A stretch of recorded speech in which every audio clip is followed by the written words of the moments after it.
Қайырлы кеш, қымбатты көрермен, эфирде жаңа уақыт, студияда Айгүл Әбдіқали, сурда аудармашы Жансұлу Ерланқызы. Мемлекет басшысы Қасым-Жомарт Тоқаев Asia Infrastructure Solutions Singapore компаниясының төрағасы Вон Хэн Файнды қабылдады. Кездесуде Алатау Сити жобасын жүзеге асыру мәселелері талқыланды. Атап айтқанда, Қасым-Жомарт Тоқаев пен Вон Хэн Файн шетел инвестициясын, технологиясын және білім әлеуетін тарта отырып, қаланы тиімді дамыту жөнінде егжей-тегжейлі пікір алмасты. Президент Алатау қаласының бас жоспары биыл мамыр айында қабылданғанын айтты. Мемлекет басшысы осы тектес жобаларды жүзеге асыруда Вон Хэн Файнның мол тәжірибесі бар екендігін атап өтті. Сондықтан оның бас консультант ретінде берген ұсынымдары халықаралық бизнес-хабқа айналуды көздейтін жаңа қаланы жобалау және салу ісінде нақты нәтижеге ұласатынына сенім білдірді. Қасым-Жомарт Тоқаев оқу-ағарту министрінде қабылдады. Ғани Бейсенбаев еліміздегі мектепке дейінгі орта техникалық және кәсіптік білім беру салаларын дамыту мақсатында қабылданып жатқан шаралар жөнінде есеп берді. Былтыр 137 мың оқушыға арналған 154 жаңа білім ошағы ашылған. Бұл 29 үш ауысымда 12 апатты мектептің мәселесін шешкен. Жаңа оқу жылында 365 мың оқушыға есептелген 221 білім ұясын пайдалануға беру жоспарланған. Адал адам, адал еңбек, адал табыс жалпылтық құндылықтарына негізделген біртұтас тәрбие бағдарламасы қолға алынған. Мемлекет басшысы оқу-ағарту министріне саланы одан әрі жетілдіру және балалардың қауіпсіздігін қамтамасыз ету бойынша бірқатар тапсырма берді. Мектептердің пәндік кабинеттермен жабдықталуы 2 есеге, ал интернет сапасы 3 есеге артты. Сондай-ақ мемлекет басшысына жайлы мектеп ұлттық жобасы аясында халықаралық тәжірибелерді қолдана отырып, білім сапасын арттыру бойынша жобаларды таныстырдым.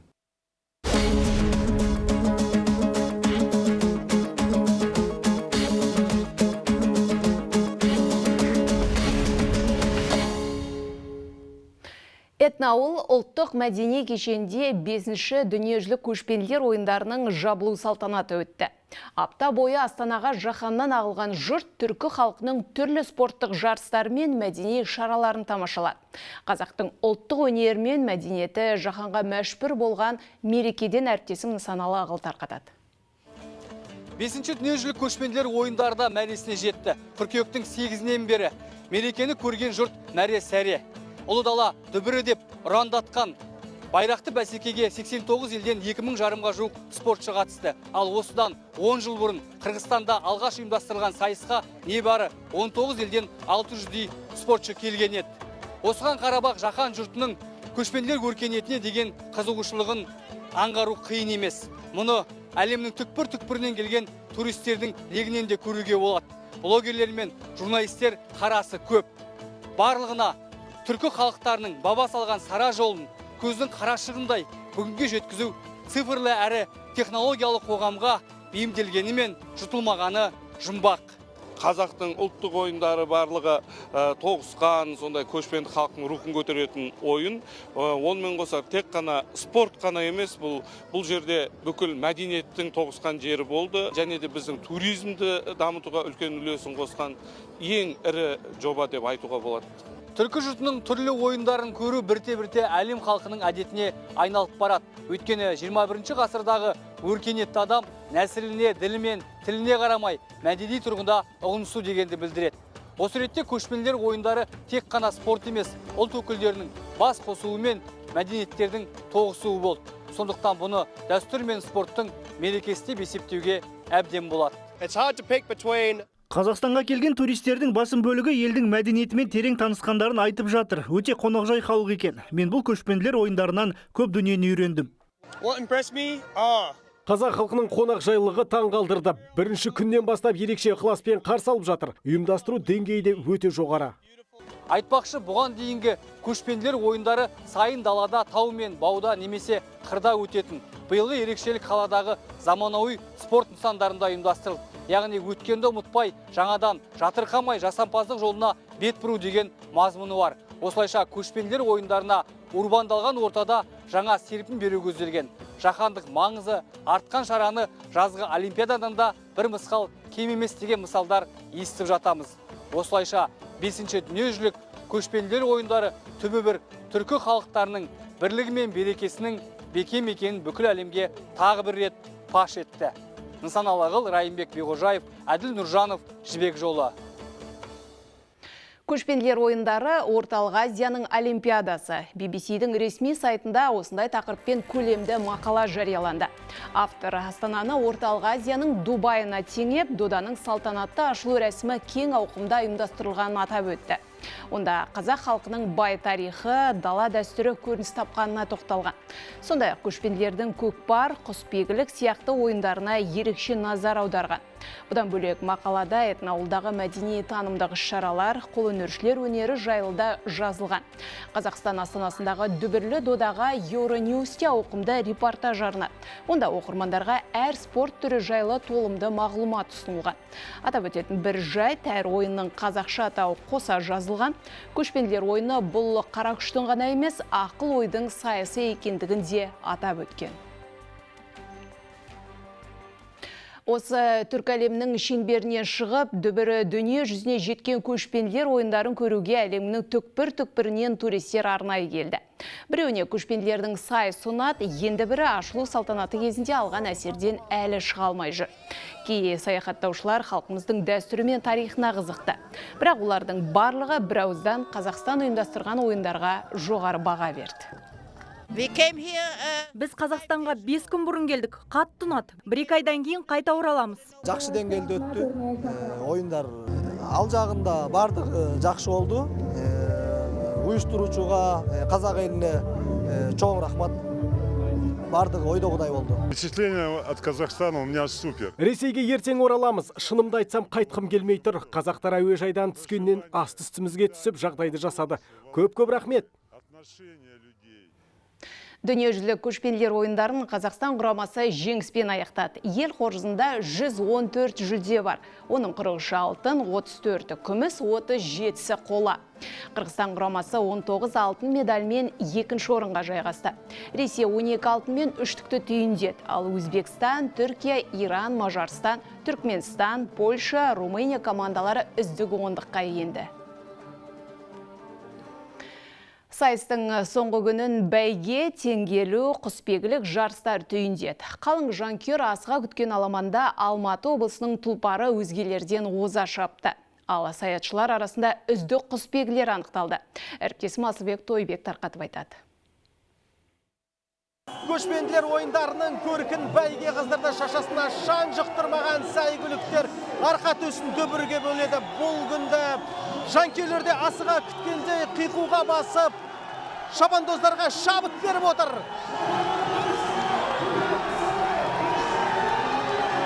Алдымен ұшқыр бәйгелер жарысқа шықты. 1600, 2400, 3200 метр қашықтықтың барлығында көмбеге Қазақстан атынан түскен 3 сәйгүлік жетті. Халықаралық жақсы дамыған бізде білесіздер классикалық ұшқыр бәйге, ол бойынша Ресейден келіп отыр.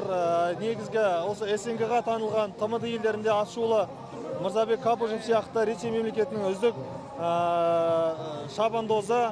Онымен қоса Өзбекстаннан келіп отыр. Өзбекстан өте жақсы аттары. Құнан бәйге жарысында да қазақстандық 3 ат жүлде алды. Барлығы 15 құнан 15 шақырымға шапты. Топ бәйгеде де жарыс жолына 20-ға жуық жүйрік шықты, бірақ 18 шақырымға 19 сәйгүліктің 3-і ғана шыдап, мәреге жетті. Қазақстан атынан аламанға түскен Холибой атты тұлпар топ жарды. Аттың иесі жакейге бірінші орын алсаң, соңғы үлгідегі iPhone ұялы телефонын алып берем деп қанаттандырған. Бапкер маған кеше түнде айтты, бірінші келсең мен саған iPhone 16 берем деді.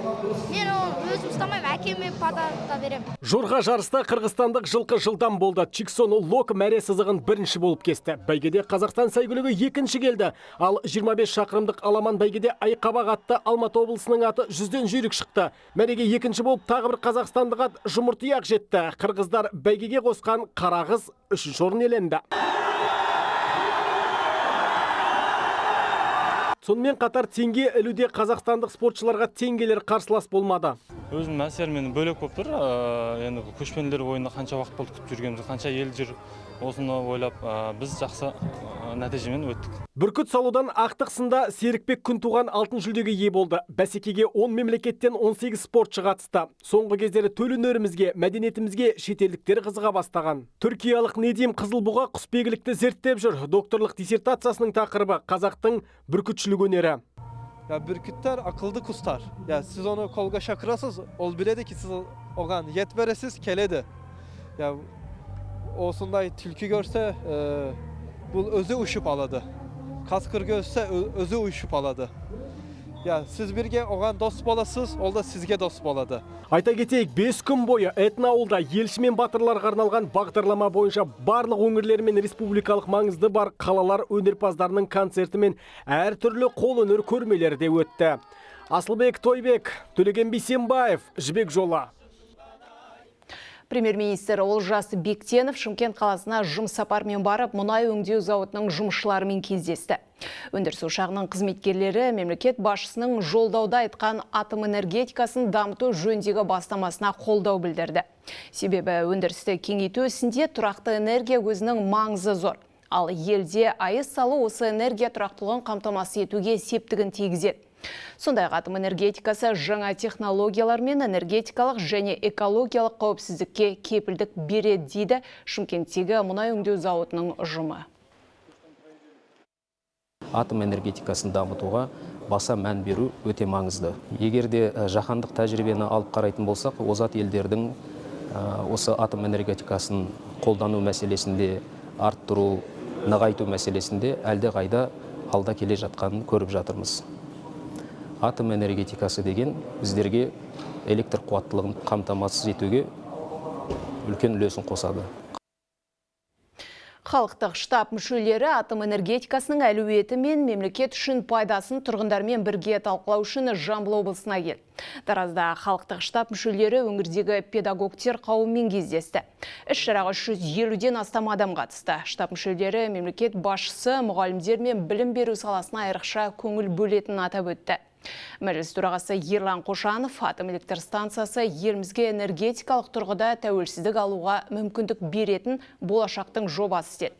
Сондықтан болашағы жарқын елге айналғымыз келсе, баламасы жоқ айыз салу мүмкіндігін өткізіп алмауымыз керек екендігін айтты палата спикері.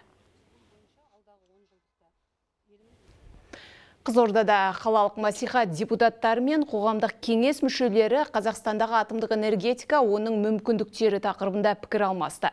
Олар бейбіт атом энергиясын пайдалану жаһандану үдерісіндегі әлемнің ең өзекті мәселесінің бірі деп отыр. Ядролық энергияның тиімділігі мен тұрақтылығы таза энергия көзі ретінде қолдануға мүмкіндік береді. Дегенмен оның қауіпсіздігі де назарда болуы тиіс. Жиынға қатысушылар атом электр станциясы мәселесіндегі шешімнің ғылыми негізі болуы қажет екендігін ортаға салды. Электр энергияның тапшылығы соңғы 5-7 жылда бұл Қазақстанда бар. Өткен жылды алсақ 3-4 миллиард киловатт сағат сатып алдық Ресейден. Оның енді мөлшерін түсіну үшін ол біздің 3 Қызылорда облысының тұтыну, электр энергияның тұтыну мөлшері. Сондықтан ол жылдан жылға көбейе береді. Қазір атом энергиясының өндіретін электр энергия өте қазір актуальды. Сондықтан оны біз қолдауымыз керек. Әрине оның қауіпсіздігін көбісі алаңдатады. Бірақ енді қазіргі технологияларда ол енді қауіпсіздігі 100% сақталған. Елде заңгер көп, судья аз. Қазірдің өзінде Қазақстан бойынша судья мамандығына 300-ден астам орын бос тұр. Сәйкесінше жұмыс істеп жатқан судьяларға артылатын жүктеме көп. Ал президент айтқан әділетті Қазақстанда құрудағы әділеттің негізгі нышаны ол әділ сот. Сондықтан бұл мамандықты меңгергендер көпке үлгі болуы керек. Бұл туралы уәде бағдарламасына берген сұхбатта жоғарғы соттың судьясы Қазақстан судьялар одағының төрағасы Сәкен Абдулла айтты. Бағдарламаны бүгін сағат 19:30-да көре аласыздар. Бұл үлкен күрделі мәселенің біреуі. Яғни оны мен айтып жатқан үлкен үлес салмағы болған жерде ол конвейер сияқты жұмыс жасайды. Мен жаңа жай айтқан жоқпын. Ол сот практикасын қарау керек.